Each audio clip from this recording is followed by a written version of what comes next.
color. The truth is that people are hurting. The truth is that they trying to turn us into China.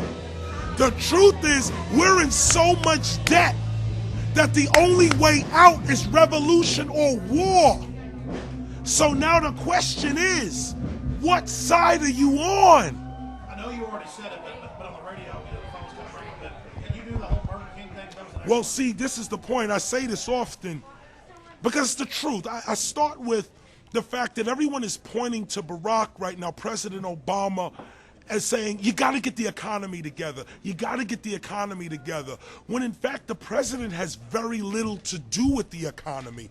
It's the Federal Reserve Chairman that at least sets the policy.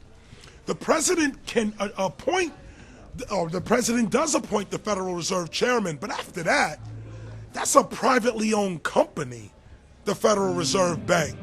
They set the agenda. What you said earlier about if their plans fail, they get to blame it on Barack. Barack is like the manager of Burger King. All presidents are, including Bush.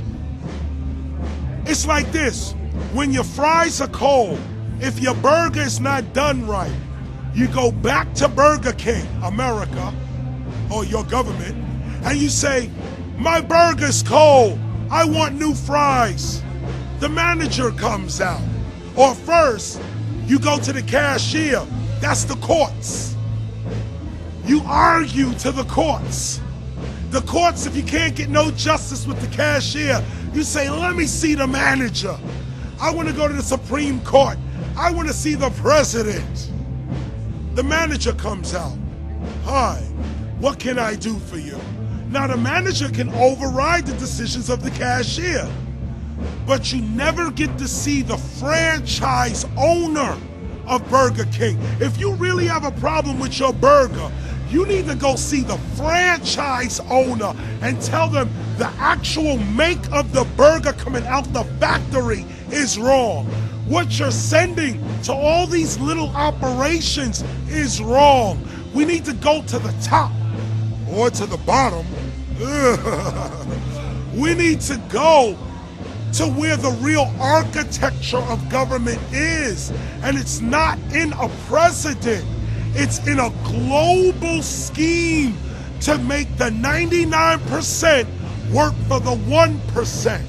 And the 99% are going along with it because they're tempting you with everything you want. In rap, a rapper named T.I. put a record out. He said, you can have whatever you like. Americans love that.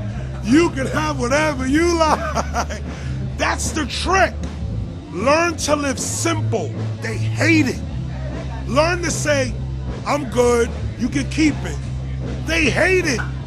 Walk with God, walk with law, and never give up your gun. Like you're saying, they give you something slick, good after this horrible little demon brush.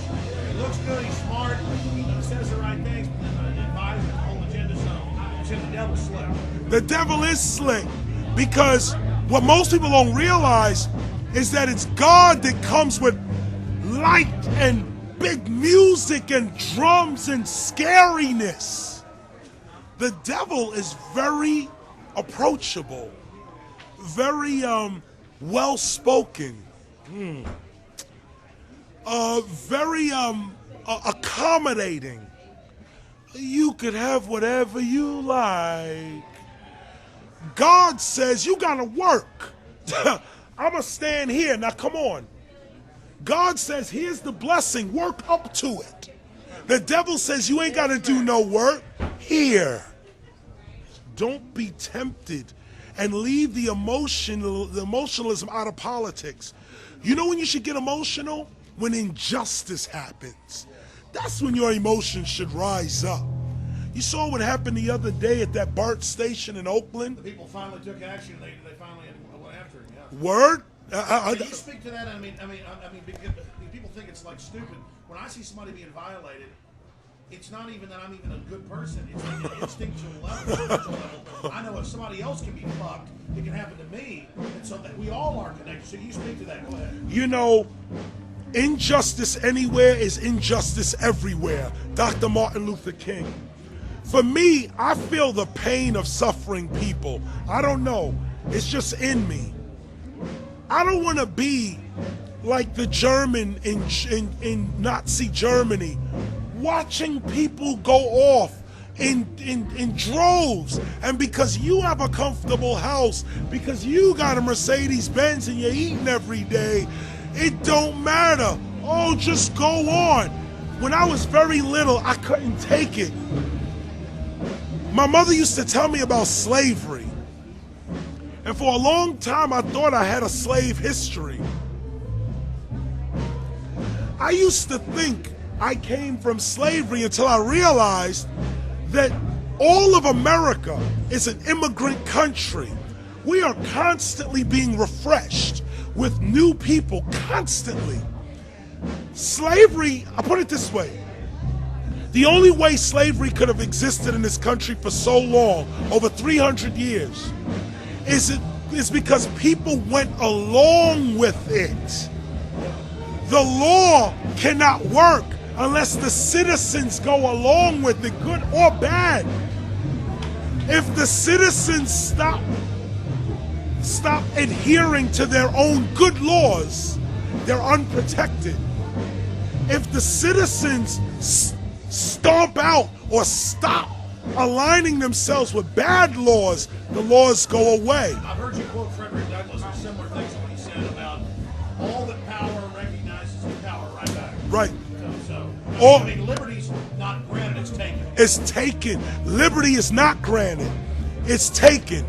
Freedom, it can never be given to you. It's in here. Even if somebody got you in chains, got you picking cotton, in your heart and your mind, if you know you free, you looking for a way out. Even as you pick it, you call me whatever you like, I know I'm free. You can't give me freedom. Now, the government can give you liberty, because liberty is about walking about a society freely. Liberty's when you're on the ship, so they let you have a Whoa. Can we shout out Jordan Maxwell real quick? That's it, yeah. Liberty's a counterfeit, a step down from real freedom. From real freedom. Well, this is the point. No, if I could quote Alex Jones real quick. Liberty. Wait a minute, I'll say this. I'll say this. We need to become free people again, not freed people. I'll say it again. We need to be free people, not freed people. Just because we have an emancipation procrastination does not mean that we are actually free. What makes you free is your declaration within that you are free. If somebody else can give you freedom, they can also take it away. When a lot of people were not free in the United States, Harriet Tubman was free. Frederick Douglass was free. Nat Turner was free. So the point of the matter is this: are you free or have you been freed? And the evil people actually respected folks that stood up to them. They don't. I mean, repeat what you said on the radio about you're groveling, they're dominating. If that's the point, power looks for weakness. Power looks for weakness. If you standing firm and you say, I know the law, not just this law of the land or sea, but I know the law. I know that justice, I know that nature is just. And if you're unnatural, out of nature, imbalanced yourself, the real war is not me against you, it's endurance. I'm going to out-endure you. Ugh. The evil people trip themselves up trying to chase the righteous. It's when the righteous come out of their square and into their world and try to fight. When we start swinging, they dig a pit for us, they fall in it, but we've got to set it in motion to say no. Right. Say no, just resist. Matter of fact, don't even recognize their authority. When you recognize their authority, it got you. That's what